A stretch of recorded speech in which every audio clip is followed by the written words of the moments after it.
Aleluia, graça e paz, amém? Eu vim só por causa desse vídeo, mas só vim por causa desse vídeo, que bênção. Bom demais estar com vocês aqui nessa noite, gente bonita aqui da PIBAN, pastorzão Cândido, pastora Raquel, que prazer, que alegria estar com vocês aqui novamente, essa juventude bonita desse lugar. Que Deus nos abençoe, que seja uma noite do extraordinário de Deus aqui, amém? Tudo que nós já vivemos até aqui e ainda o que vamos viver, com certeza é algo sobrenatural. Deus preparou uma noite sobrenatural para nós vivermos aqui. Eu estou acompanhado de algumas pessoas, vocês já viram aqui a nossa banda Impulse Music, que é a banda da nossa juventude, né? Queria que eles ficassem em pé aí, ó. Claro, a mais bonita da banda, né? Minha filha, Luíse. Minha esposa está comigo também, fica em pé. Hoje a família está completa. Letícia também está aí, fica em pé, Letícia. Isso. É o meu segurança, Júnior Bahia, pode ficar em pé, Júnior. E a esposa dele, Marilene, são líderes dos nossos adolescentes lá na igreja. Essa é a turma que está me acompanhando aí nessa noite, pode se assentar. Que Deus abençoe a vida de vocês. Queridos, eu fiquei pensando nesse tema que me deram, que negócio esquisito, né? Reset na vida. E eu quero utilizar um texto bíblico para começar a mensagem de hoje, o texto que vocês propuseram, o texto lá da carta aos Hebreus, capítulo 12, versículo 1. Hebreus, capítulo 12, versículo 1, que diz assim: portanto, uma vez que estamos rodeados de tão grandes testemunhas, livremo-nos de todo o peso que nos torna vagarosos e do pecado que nos atrapalha, e corramos com perseverança a corrida que foi posta diante de nós. Reset é uma expressão em inglês que significa reiniciar, recomeçar. O verbo transitivo direto, parafraseado do original, é resetar, que significa mudar, significa alterar o conteúdo de algo, apagar completamente, começar tudo outra vez. Espiritualmente falando, dar um reset na vida é começar outra vez. Espiritualmente falando, dar um reset na vida é reiniciar, é recomeçar. E de acordo com o autor da carta aos Hebreus, nós podemos aprender o caminho para dar esse reset na vida. Ele mesmo vai dar aqui a instrução para que a gente possa dar esse reset na vida. Ele vai dizer assim, ó, nós precisamos nos livrar de todo o peso que nos torna vagarosos, mas também precisamos nos livrar de todo o pecado que nos atrapalha. Só então poderemos correr com perseverança a corrida que foi posta diante de nós. E eu fiquei pensando que nunca foi tão urgente dar um reset na vida espiritual como nos dias de hoje. Nunca foi tão urgente porque nunca vivemos um tempo de tanta superficialidade na vida cristã. É um tempo onde os traumas do passado, ou seja, os pesos que nos atrapalham, e o pecado que nós continuamente temos cometido, tornaram-se algo normal e corriqueiro, principalmente dentro das nossas igrejas. E nessa noite Deus está nos dando um ultimato. Qual é o ultimato? É necessário voltar à essência. É necessário dar um reset na vida e voltar à essência. E eu quero utilizar com vocês aqui um texto de 2 Reis, capítulo 22. 2 Reis, capítulo 22, nós vamos ler todo o capítulo 22.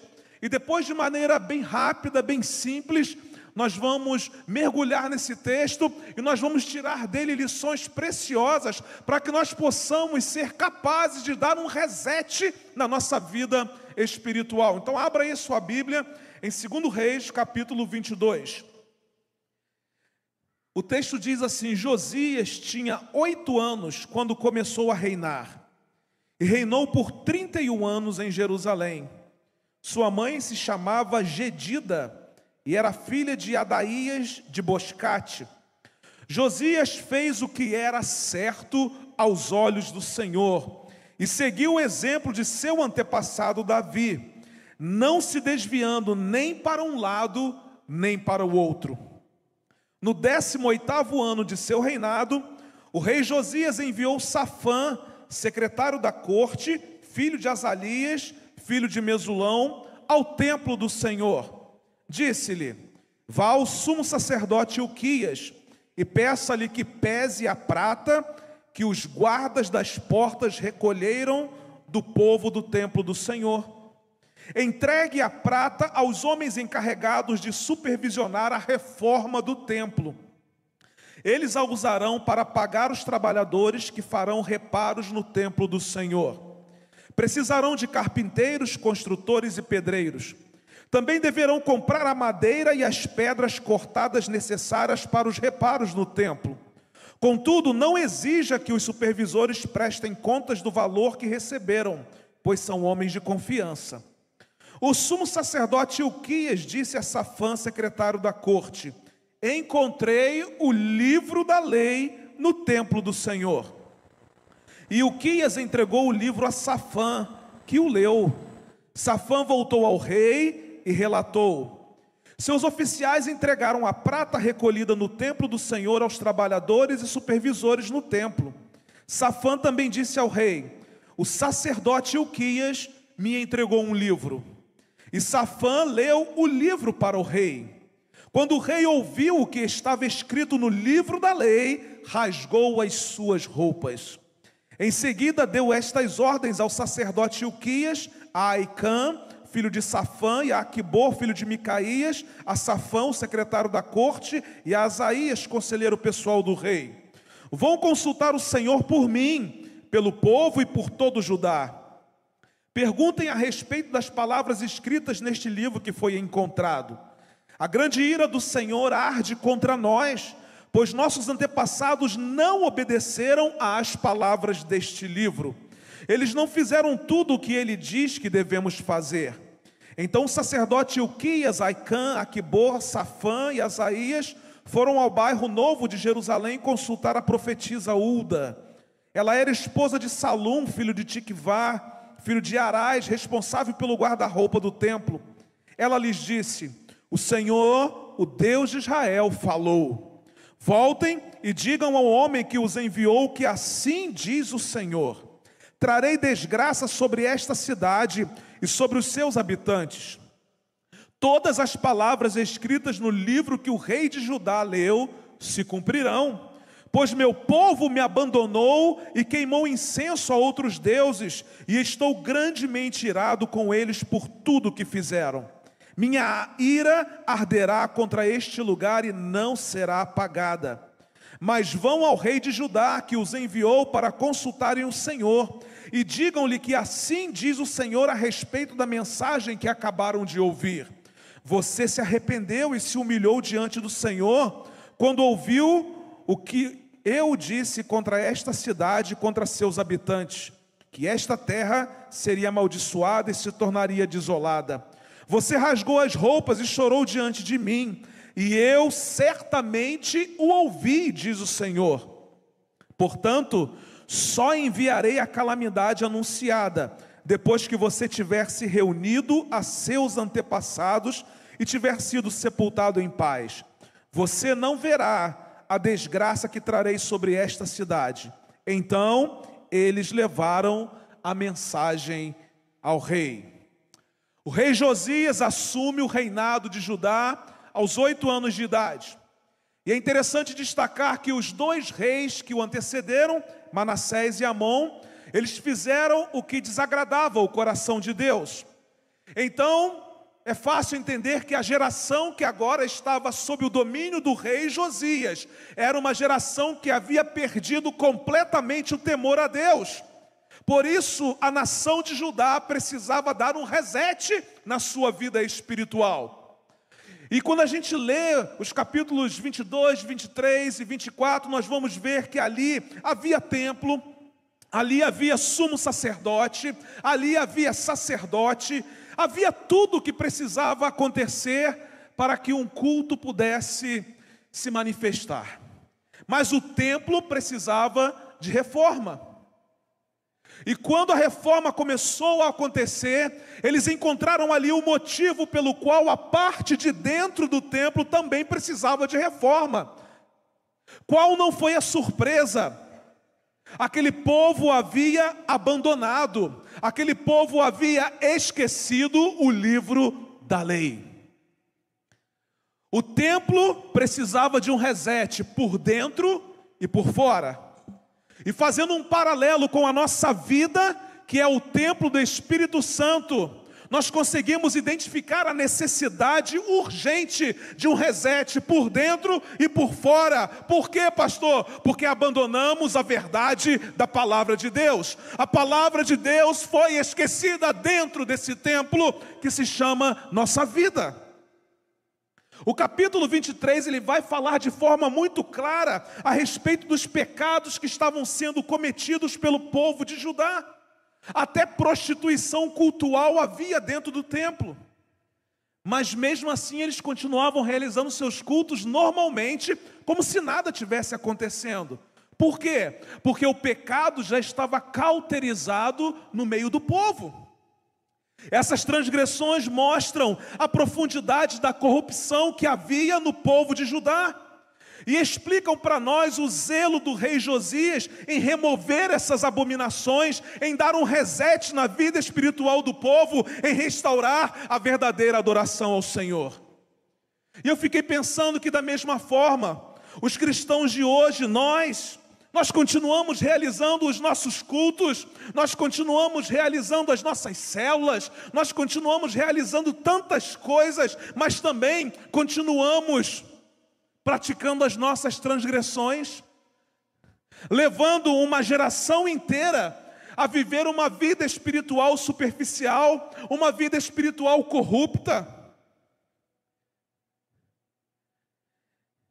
E isso já está tão cauterizado em nós, que nós não tememos mais a mão de Deus sobre a nossa vida. Nós nos reunimos, nós levantamos as nossas mãos, nós adoramos, nós pulamos, nós cantamos, nós devolvemos ao Senhor o que lhe pertence, através dos nossos dízimos, somos generosos com as nossas ofertas, participamos de todas as atividades da igreja, mas o pecado ainda é um ato contínuo na vida da gente. Por quê, pastor? Porque no fundo, nós abandonamos a lei do Senhor. No fundo, nós nos esquecemos do livro da lei, nós nos esquecemos da palavra de Deus. Urge a necessidade de dar um reset na nossa vida espiritual. É urgente. Nós não podemos mais dialogar com o inimigo. Eu estava lendo Gênesis essa semana. E Eva dialogou com o inimigo. E porque Eva dialogou com o inimigo, toda a raça humana foi afetada. Eu quero dizer que todas as vezes que nós dialogamos com o inimigo, porque como é que nós dialogamos com o inimigo, pastor? Quando nós transgredimos a lei de Deus, quando nós pecamos deliberadamente, quando nós fazemos exatamente aquilo que desagrada o coração de Deus, nós estamos dialogando com o inimigo. E quando nós dialogamos com o inimigo, as pessoas que estão à nossa volta e as gerações seguintes, elas sofrerão as consequências do nosso diálogo com o inimigo.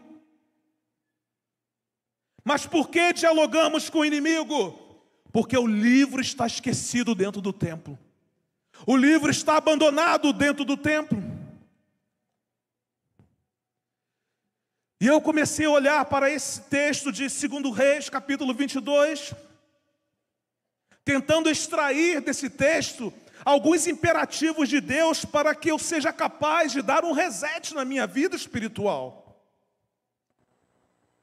E o Espírito de Deus me levou a aprender pelo menos 4 lições preciosas dentro desse texto. E são 4 lições que, se praticadas, vão fazer com que a nossa vida seja resetada, a nossa vida seja reiniciada, a nossa vida seja reconfigurada, a nossa vida seja recomeçada. Pastor, quais são esses imperativos de Deus? A primeira coisa que eu aprendo é a seguinte: para dar um reset na vida, restaure o lugar de primazia da palavra de Deus.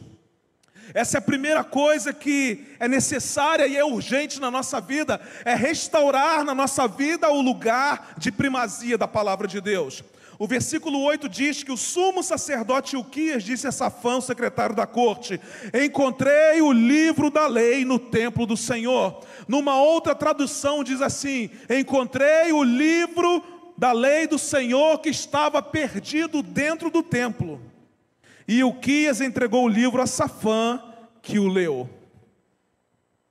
Esse evento aqui não foi apenas um achado, mas foi um momento de redescoberta espiritual que desencadeou uma série de reformas significativas lideradas pelo rei Josias. A palavra de Deus, que estava esquecida, que estava abandonada, que estava negligenciada, precisava ser trazida de volta ao centro da vida de Judá. E da mesma forma, queridos, quando a palavra de Deus é restaurada ao seu devido lugar em nossas vidas, ela traz clareza para nós, ela traz direção para nós, ela traz transformação. E é por isso que, inevitavelmente, nós vamos acabar influenciando as pessoas que estão ao nosso redor. A nossa família, os nossos amigos, até mesmo a nossa comunidade. Todos podem ser impactados pelo poder transformador da palavra que voltou ao lugar de primazia em nossa vida. Quando eu leio a palavra de Deus, ela me diz que a Bíblia é viva e é eficaz. Olha que coisa interessante. Viva e eficaz. Se é viva, ela não perdeu o seu valor, absolutamente. É uma palavra que nunca morre. Aliás, sobre a palavra de Deus, nós sabemos perfeitamente que todas as coisas podem passar, mas a palavra de Deus permanece para sempre. É palavra viva, mas ela não é só uma palavra viva, mas ela é uma palavra eficaz, eficiente. Ela cumpre o propósito para o qual ela foi inspirada e escrita.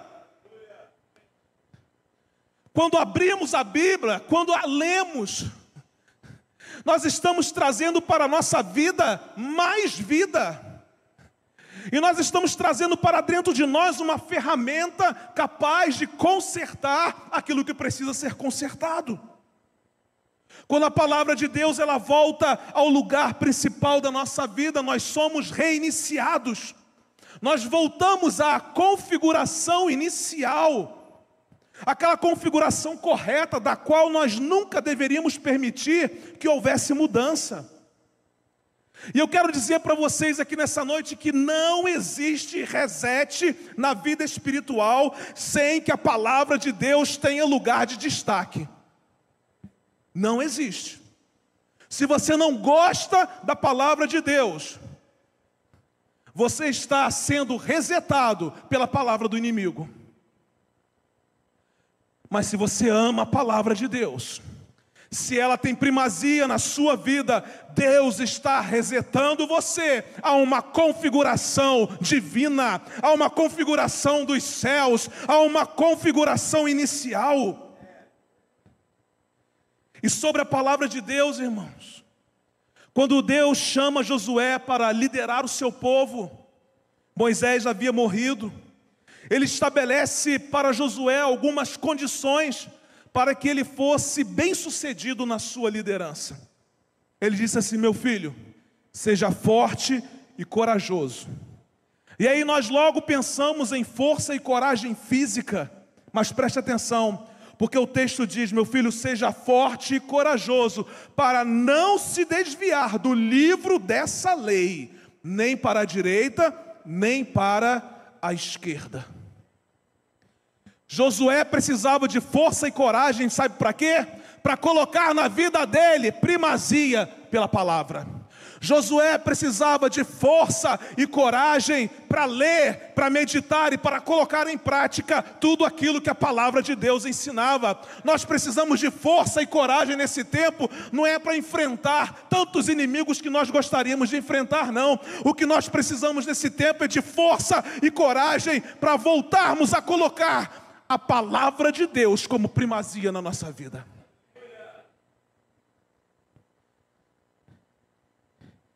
Essa foi a configuração que Deus estabeleceu para o sucesso de Josué. Josué, estou dando um reset em você hoje. Eu sei que você aprendeu muita coisa com Moisés, mas Moisés é morto. É você quem vai liderar. Então faz o seguinte: força e coragem. Beleza, para quê? Para guerrear? Aliás, Josué era um guerreiro. Moisés era estrategista. Josué era guerreiro.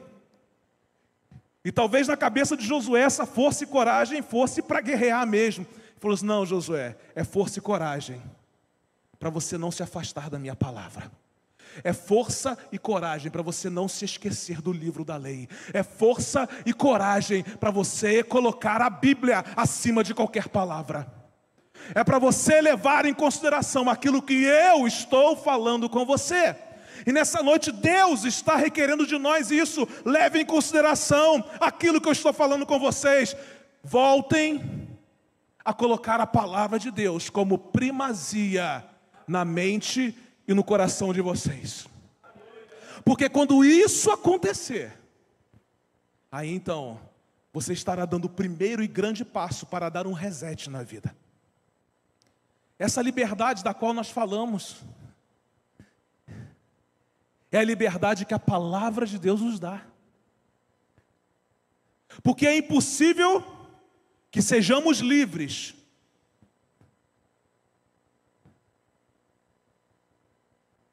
é impossível que haja liberdade sem o poder da palavra.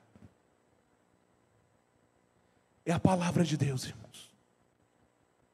Às vezes eu até digo lá na igreja, lá eu posso dizer, né, pastor, aqui, mas eu vim hoje, eu vou dizer também, que tem gente que não gosta de ler a palavra aqui, mas quer passar a eternidade com Deus. Isso é uma incompatibilidade enorme. Porque se você não gosta de ouvir o que Deus está falando aqui, como você vai gostar de ouvir Deus falando na eternidade? Quer dar um reset na vida hoje? Quer reiniciar?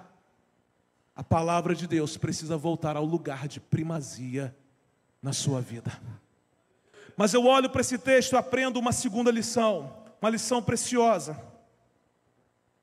Para dar um reset na vida, arrependa-se de maneira verdadeira. Há uma diferença entre arrependimento e remorso. Arrependimento é um ato completo que nos leva à mudança de vida. Remorso é um arrependimento incompleto que nos leva a um fracasso ainda maior. Os versículos 10 e 11 dizem assim: Safã também disse ao rei: o sacerdote Ilquias me entregou um livro. E Safã leu o livro para o rei. Presta atenção. Quando o rei ouviu o que estava escrito no livro da lei, rasgou as suas roupas. Não foi apenas um ato simbólico, mas refletiu um coração verdadeiramente quebrantado e contrito diante de Deus. Ao ouvir a palavra, o rei se quebrantou. Ao ouvir a palavra, o rei não aguentou, o rei não suportou, mas se arrependeu de forma verdadeira. Arrependimento genuíno começa com uma confrontação honesta da palavra de Deus e uma reação sincera dos nossos pecados e dos nossos desvios.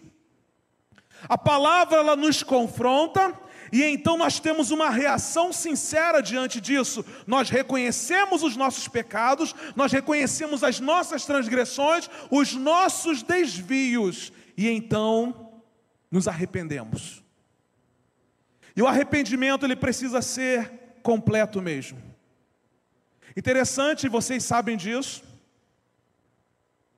que o arrependimento vem da palavra metanoia, que significa mudança de mente, é isso. Agora, vocês são inteligentes e sabem que tudo aquilo que nós pensamos, logo em seguida se tornam ações. Por isso que quando Paulo vai escrever a sua carta aos Romanos, lá no capítulo 12, ele vai dizer que nós precisamos de transformação onde? Na mente, para que nós sejamos capazes de experimentar a boa, agradável e perfeita vontade de Deus. Preste atenção nisso, o arrependimento ele não começa no coração, o arrependimento começa na mente. Arrependimento que começa no coração é remorso, porque ele é incompleto. O que é um arrependimento?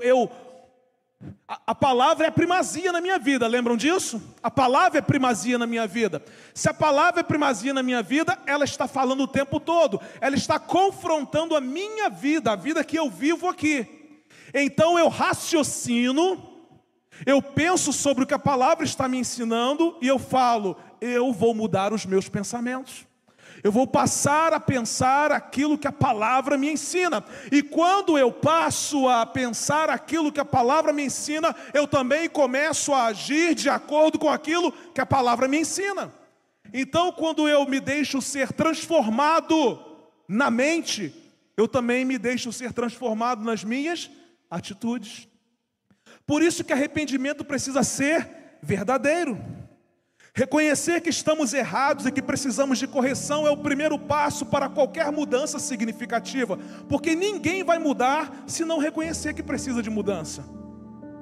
O arrependimento verdadeiro, ele envolve não apenas uma emoção momentânea, mas uma mudança profunda no coração e na mente.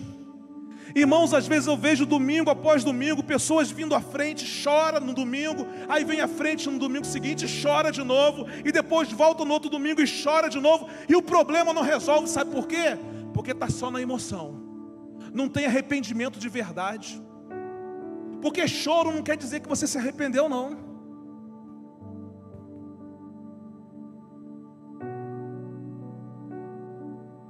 O primeiro choro de José não foi um choro de arrependimento, mas o segundo choro de José foi um choro de arrependimento, onde todo o palácio foi capaz de ouvir. Ele botou toda a dor do seu coração para fora. No primeiro momento ele não foi sincero, não foi verdadeiro, mas no segundo momento ele foi tão verdadeiro que toda a dor do seu coração veio através de um choro, e um choro que incomodou todas as pessoas do palácio.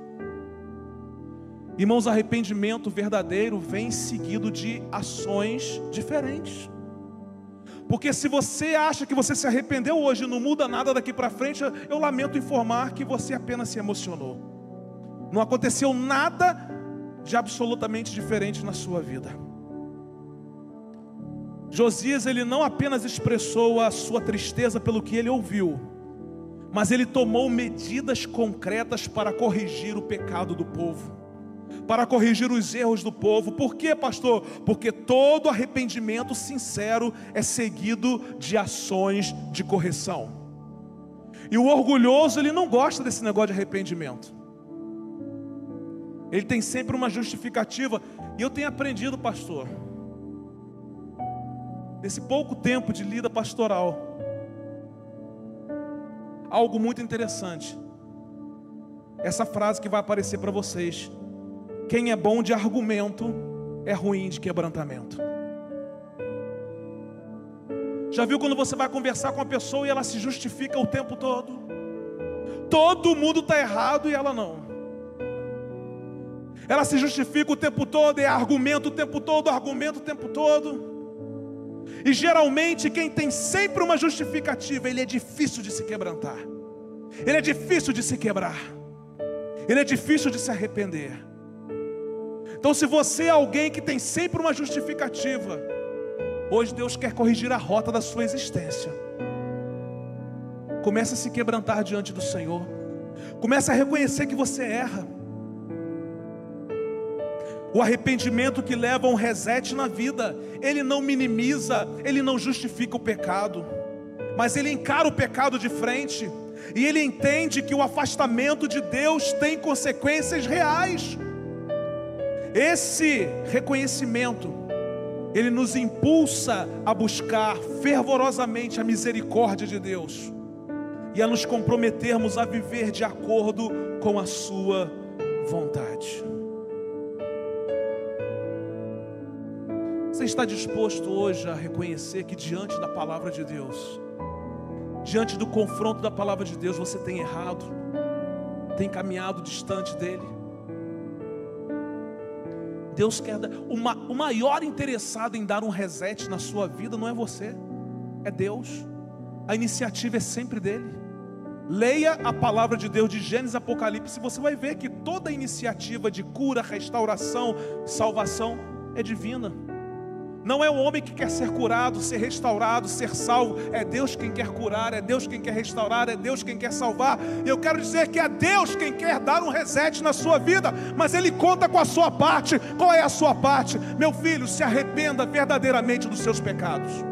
Reconheça que você erra, que você precisa desesperadamente da palavra de Deus na sua vida para corrigir aquilo que precisa ser corrigido. Para quê, pastor? Para você viver a vida abundante que o próprio Jesus prometeu. Quantos crentes que só vivem apenas de domingos, que apenas consomem celebrações, mas que estão deixando de viver uma vida plena e abundante que Deus ofereceu, simplesmente porque não são capazes de reconhecer os seus erros. Mas não existe reset na vida sem reconhecimento dos nossos pecados, sem arrependimento deles.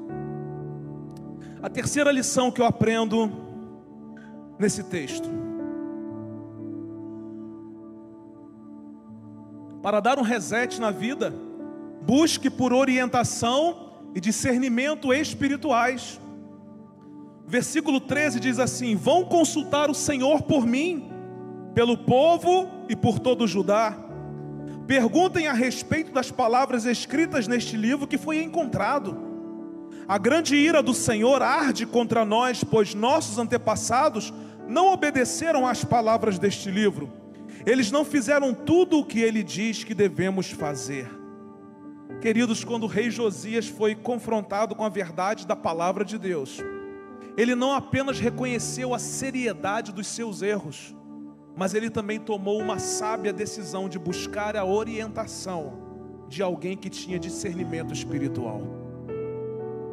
A busca por orientação espiritual é um sinal de humildade, é um sinal de reconhecimento de que por conta própria as nossas capacidades são limitadas.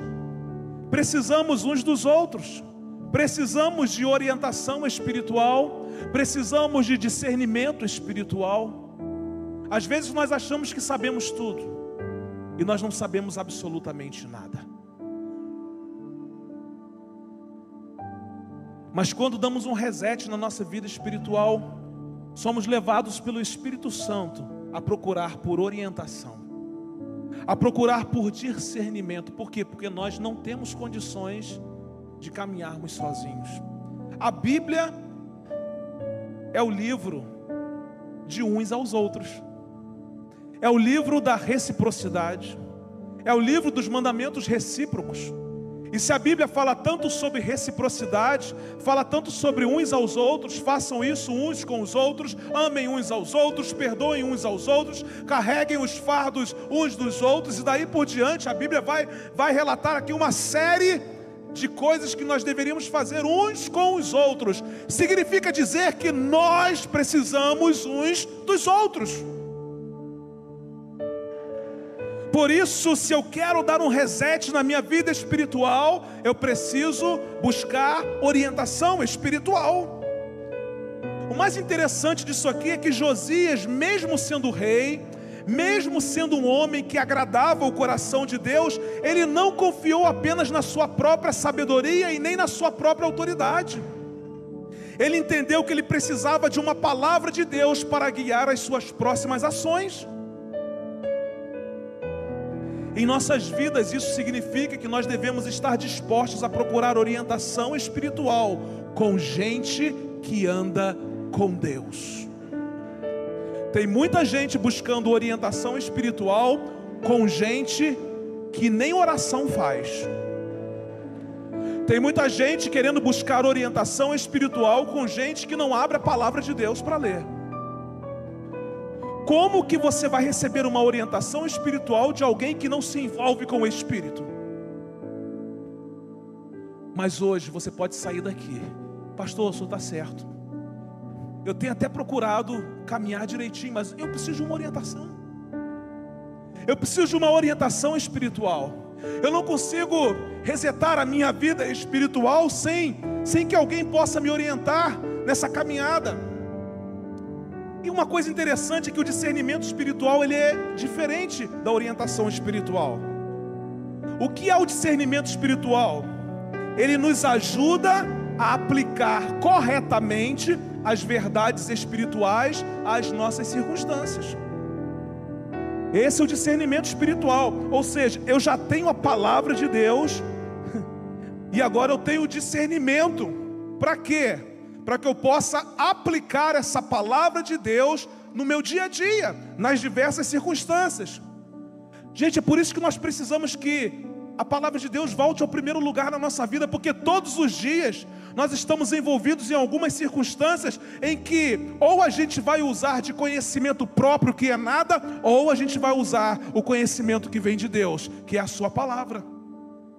O discernimento espiritual é extremamente necessário para que a gente seja capaz de discernir o que vem pela frente. A leitura do livro da lei revelou a Josias a seriedade da situação de Judá, mas foi o discernimento dado por Deus através da profetisa que mostrou como o rei devia responder a essa palavra de Deus. Em nossas vidas, o discernimento espiritual nos capacita a entender não apenas aquilo que Deus está nos dizendo, mas também como nós devemos agir em resposta ao que Deus está dizendo. Isso envolve, irmãos, distinguir entre o certo e o errado. Por que muitas pessoas não conseguem saber o que é certo e o que é errado? Primeiro, porque a palavra não é primazia. Segundo, porque não tem discernimento. Como é que eu escolho, pastor? Como é que eu escolho, pastor? Você precisa de discernimento espiritual.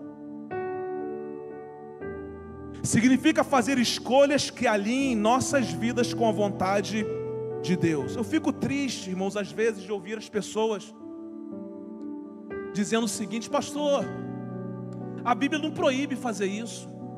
Pastor, a Bíblia não proíbe fazer aquilo, para justificar as suas atitudes. São pessoas que não têm discernimento. A Bíblia conta a história de homens que morreram por causa do Evangelho. Você está disposto a fazer isso? Agora, para justificar algo que você faz e que você sabe, porque se está tentando justificar, é porque você sabe que aquilo influencia de maneira negativa a vida dos outros e a sua própria vida. Aí você quer procurar respaldo bíblico para justificar a sua atitude. Sabe o que é isso? Falta de discernimento espiritual. Você nunca vai conseguir dar um reset na sua vida espiritual se você não buscar por orientação e por discernimentos espirituais. Alguém disse o seguinte: o discernimento espiritual, ele é como uma bússola que nos mantém no caminho certo, mesmo quando as emoções ou pressões externas nos empurram em diferentes direções. Assim como Josias confiou que Deus revelaria a ele o caminho certo através da profetisa Hulda, nós também devemos confiar que Deus nos guiará quando nós buscarmos por orientação e discernimento espirituais. Porque se você buscar, você vai encontrar. Ele mesmo disse: e buscar-me-eis e me achareis, quando vocês me buscarem de todo o vosso coração. O contexto é diferente, mas a essência é a mesma. Qual a essência? Se nós buscarmos pelo Senhor, nós vamos encontrar o Senhor. E quando é que nós buscamos pelo Senhor? Quando a Bíblia tem o lugar de primazia na nossa vida, quando nós reconhecemos os nossos erros, e então nós buscamos por orientação e discernimento espirituais. Porque quando buscamos o Senhor, nós o encontramos. Deus não se esconde de ninguém. Se você buscar, você vai encontrar. E quando você encontrar, você terá orientação e discernimento espirituais para dar um reset na sua vida.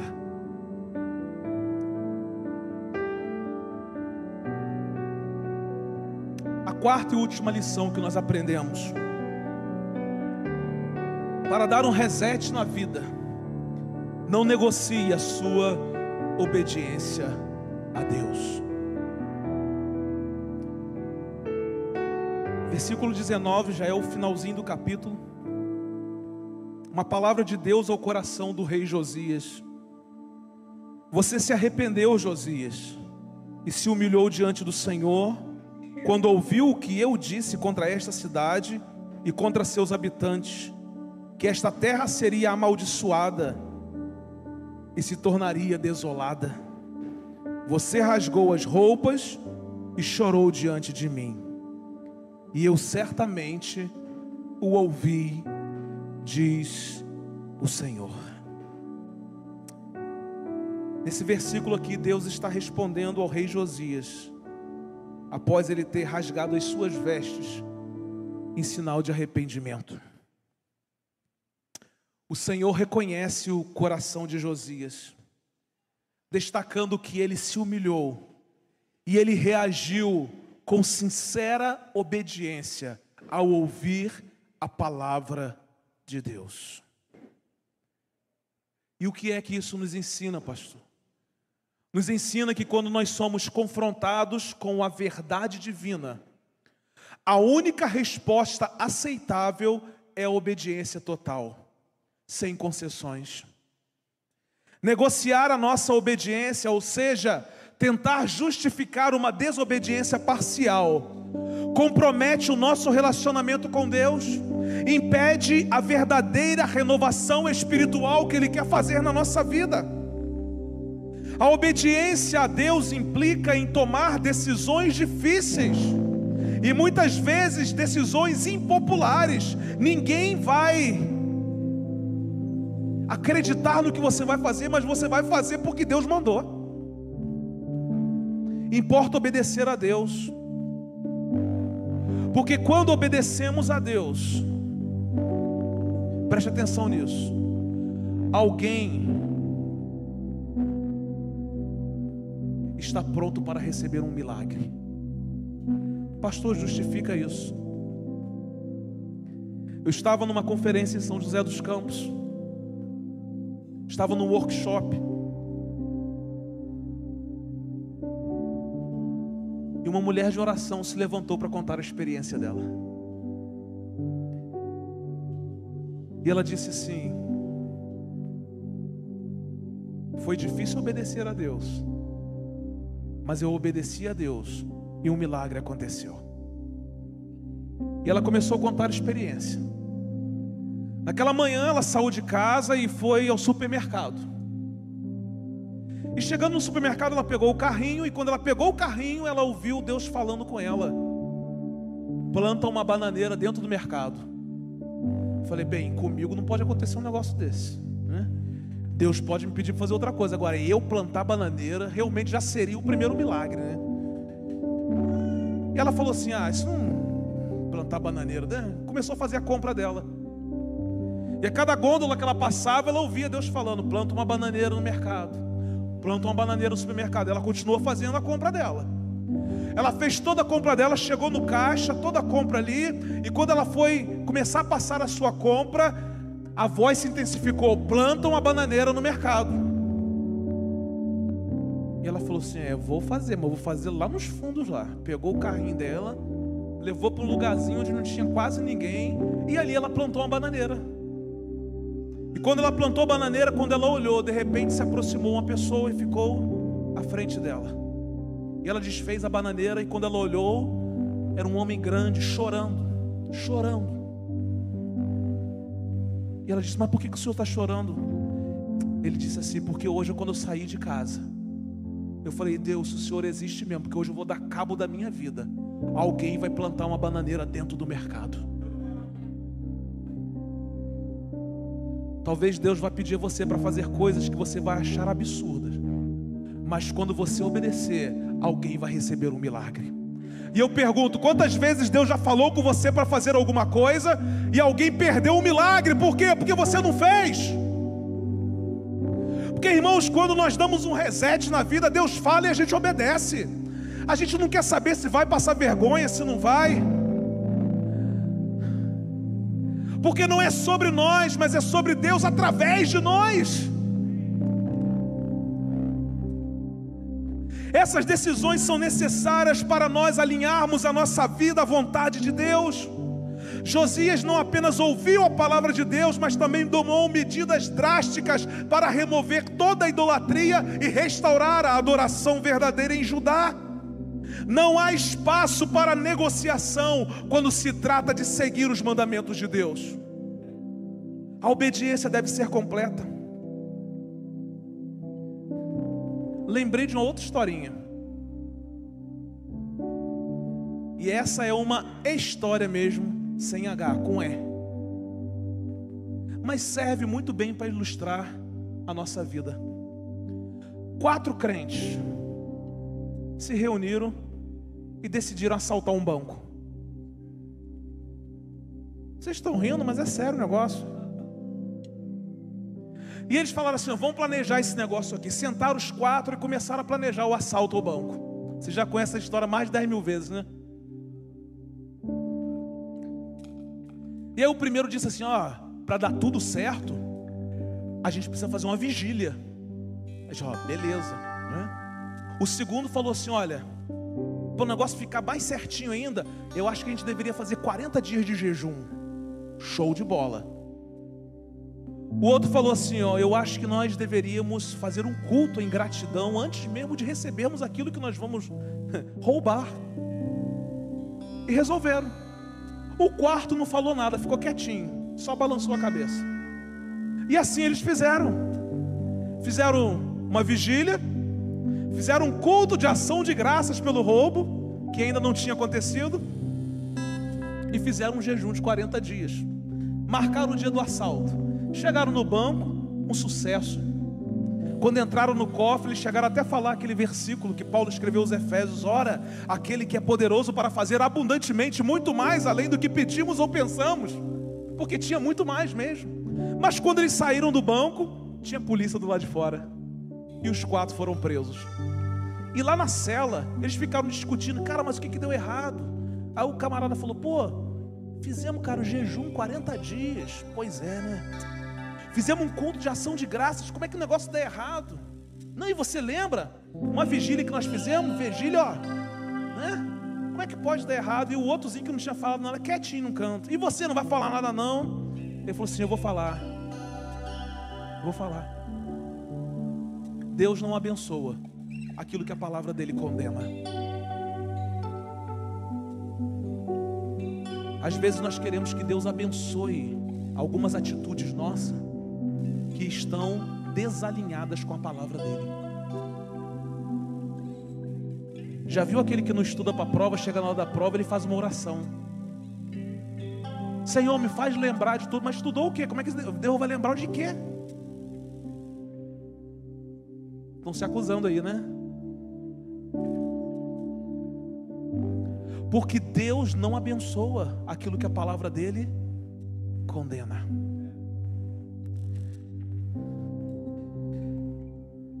Quando tentamos negociar a nossa obediência a Deus, nós abrimos brechas para a corrupção espiritual e a perda de direção.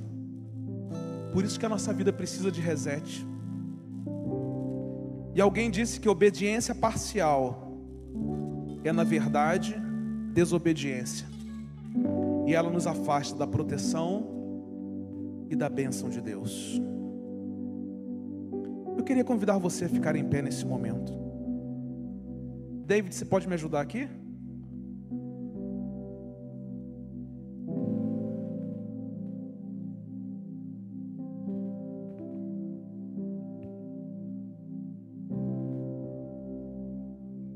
Pode colocar aqui em cima mesmo. Pode colocar dentro da bandeja.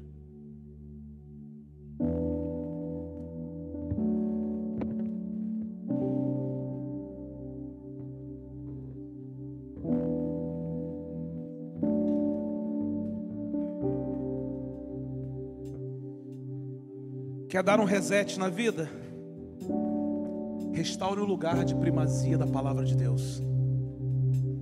Arrependa-se de maneira verdadeira. Busque por orientação e discernimento espirituais. Não negocie a sua obediência a Deus. Nenhum reset externo acontece sem um reset interno. Ninguém pode explodir antes de implodir. E eu quero terminar a minha mensagem lendo um texto com vocês. Tiago 3,11, que diz assim: acaso de uma mesma fonte pode jorrar água doce e amarga? Eu fiquei pensando, galera, não dá para beber água de fonte contaminada. Ó, água contaminada. Não dá para beber dessa fonte e querer transbordar de águas de fontes limpas. É impossível beber água contaminada e transbordar água limpa. Se você tem bebido de água contaminada, não tenha pretensão de transbordar água limpa. Fontes contaminadas fazem você perder a autoridade. Quando nós bebemos de fontes contaminadas, ainda que nós tenhamos resultados, ao invés de nós gerarmos vida, nós vamos gerar morte. E vamos ferir as pessoas que estão ao nosso lado, e vamos ferir pessoas no exercício do nosso ministério. Mas quando nós decidimos mudar de fonte, Deus começa a colocar gente ao nosso lado que também está bebendo de águas de fontes limpas. Eu não sei qual é a fonte que você está bebendo hoje, mas se você precisa dar um reset na sua vida, comece a beber de fonte limpa.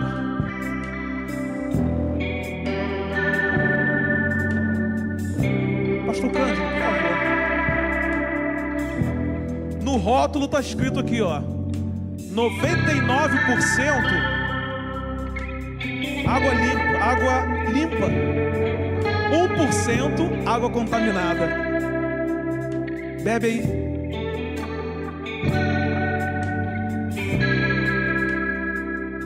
99% limpa. Por quê? Por que você não pode beber essa água? Contaminada está.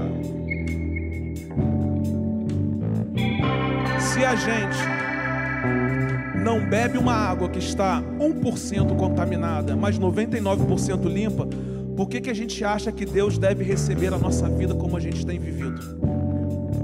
Por que a gente acha que Deus tem que se agradar da nossa vida como a gente tem vivido? Hein? Gente, é tempo de dar um reset, ó. Chega de água contaminada, porque se você beber água contaminada, você vai transbordar água contaminada. Mas hoje é tempo de beber da fonte de água limpa, para transbordar de água limpa. É tempo de dar um reset na vida espiritual. É tempo de reiniciar. É tempo de recomeçar. E se você quer dar um reset na sua vida espiritual, eu quero orar pela sua vida. Nós vamos cantar uma canção. Enquanto nós cantamos essa canção, você vai deixar o seu lugar, você vai vir aqui à frente e eu vou orar pela sua vida. Vamos adorar ao Senhor. Se você quer, pode deixar o seu lugar.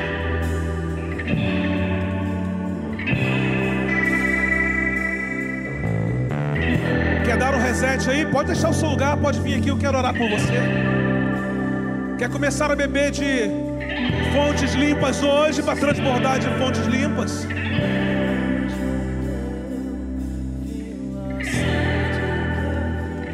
Isso, pode deixar o seu lugar, pode vir, quero orar pela sua vida. Ei,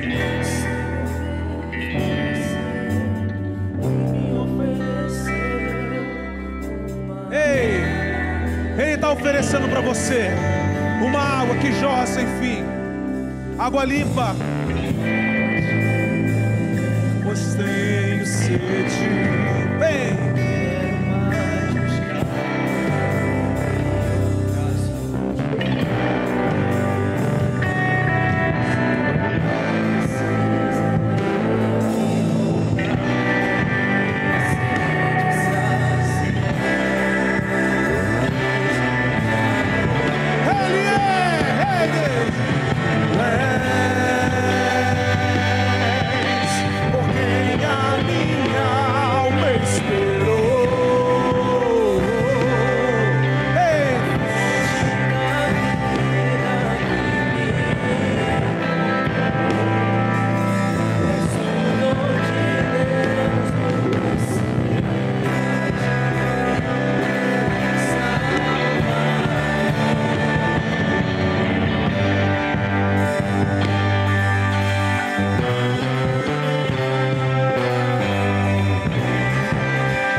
Ainda falta você.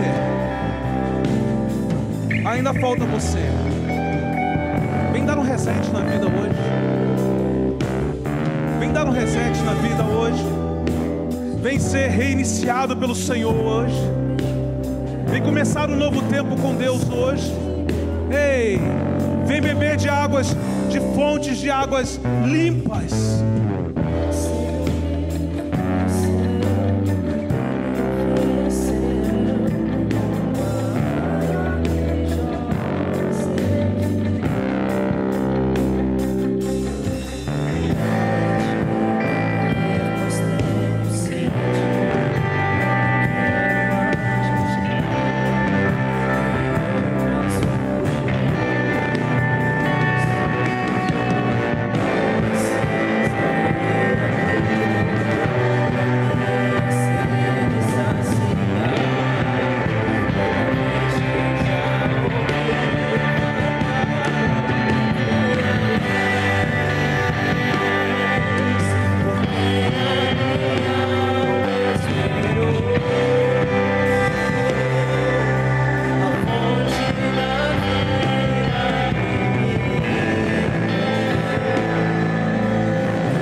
Talvez você tenha entrado aqui nessa noite e você ainda não tenha dado o primeiro reset da sua vida. Qual é o primeiro? O primeiro é entregar a vida para Jesus.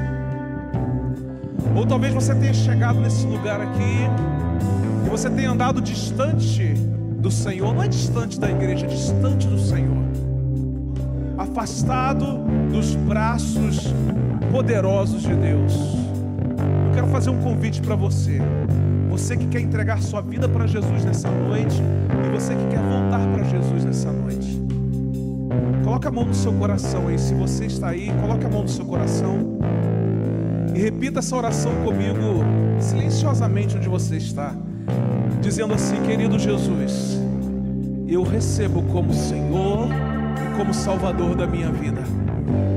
Hoje eu começo a dar um reset na minha vida espiritual, reconhecendo que não dá para viver sem Ti. Por isso eu entrego toda a minha vida para Ti, Jesus, e faço isso através dessa oração. Querido Jesus, eu andei distante dos Teus caminhos, mas nessa noite eu decido voltar para os Teus braços, de onde eu nunca deveria ter saído. Eu volto a beber da fonte de águas limpas, de onde eu nunca deveria ter deixado de beber. Eu volto para Ti nessa noite, Senhor, e volto para Ti através dessa simples oração que faço em Teu nome. Amém e amém. Todos de olhos fechados, cabeça baixa. Alguém fez essa oração comigo nessa noite? Levante sua mão, Deus abençoe. Mais alguém? Alguém fez essa oração comigo nessa noite? Alguém fez essa oração? Mais alguém fez essa oração comigo nessa noite? Eu quero orar por você que veio aqui à frente. Irmãos, há coisas na nossa vida que talvez a gente não consiga entender, mas eu tenho aprendido uma coisa muito interessante. Em todos os lugares onde estou, que a palavra de Deus é ministrada e eu tenho a oportunidade de tomar uma decisão, eu tomo. Às vezes eu fico preocupado: o que os outros vão pensar se eu for lá na frente? Posso receber a minha oração daqui mesmo onde eu estou, mas tudo é uma questão de movimento. O Espírito Santo trabalha com o movimento. E eu quero orar por você que teve a coragem de se movimentar nessa noite, de sair do seu lugar e com sinceridade dar um reset na sua vida espiritual. Pai querido, aqui estão os Teus filhos, ó Deus, filhos queridos, filhos amados. O Senhor não desistiu deles. Ó Deus, há pessoas que estão aqui à frente que ouviram que elas não iam dar certo. Há pessoas que estão aqui à frente, ó Deus, que ouviram palavras que por muito tempo deixaram elas paralisadas. Mas nessa noite, ó Deus, o Teu Espírito as liberta dessa maldição. O Teu Espírito, ó Deus, as liberta de toda paralisia. Essas pessoas estão aqui, ó Deus, porque querem ser reiniciadas pelo Senhor. Que o Senhor possa resetar a vida desses irmãos e que eles possam viver o melhor do Senhor sobre a face da terra. Eu profetizo, ó Deus, que os Teus filhos ainda vão receber o melhor do Senhor sobre a terra. Eu profetizo, ó Deus, que o melhor do Senhor, no que diz respeito a essa vida abundante que os Teus filhos vivem aqui, ainda vai chegar na vida deles, ó Deus. Que haja no nosso coração um desejo de tornar a Sua palavra primazia no nosso coração. Que sejamos capazes, ó Deus, de reconhecer os nossos erros, de nos arrepender dos nossos erros e de praticar aquilo que a Tua palavra nos ensina. Deus, que nós busquemos por orientação e por discernimento espirituais, para que possamos, ó Deus, ser controlados por essa bússola que se chama a palavra de Deus. E que a gente não abra mão de obedecer ao Senhor em qualquer circunstância da nossa vida. Por mais difícil que seja, que a gente sempre tenha o desejo de obedecer, porque obedecer é tão nobre quanto comandar. Obediência pressupõe milagre, obediência pressupõe bênção, obediência pressupõe vida. E eu profetizo vida sobre a vida dos Teus filhos aqui nessa noite, porque Tu és, Senhor, Tu és a fonte da nossa vida. Queremos beber de